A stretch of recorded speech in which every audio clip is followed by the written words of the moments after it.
All right, so now we're going to talk about leverage ratios. So with leverage, it's kind of a catch-22. When times are good, leverage is great because it multiplies your profits.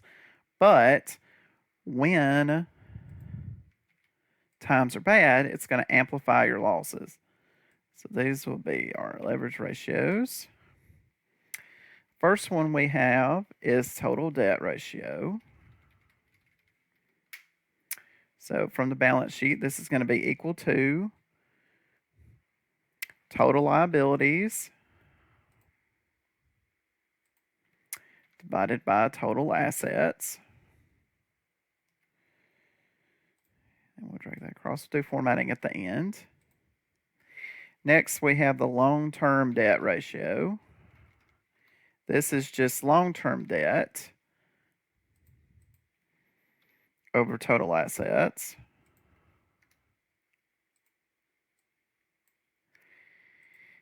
Next, we have the long-term debt to total capitalization ratio. This is going to equal long-term debt divided by, parentheses, long-term debt plus preferred equity, we don't have any in this case, plus common equity or shareholders' equity. So we get those percentages here. All these are percentages. I'll go ahead and do that. And we'll send the decimal place over twice. Next one is the debt to equity ratio. So this is a times calculation. This is just equal to total debt or total liabilities divided by total shareholders' equity.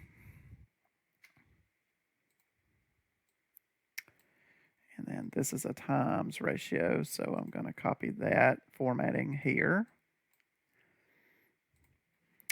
And then last but not least, we have the long-term debt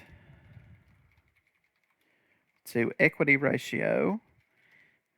And in our case, this calculation is going to be the same as, actually, take that back. It won't be the same. So let's calculate it. So long-term debt is going to be long-term debt divided by preferred equity, which we don't have in this case. And that would have been plus common equity.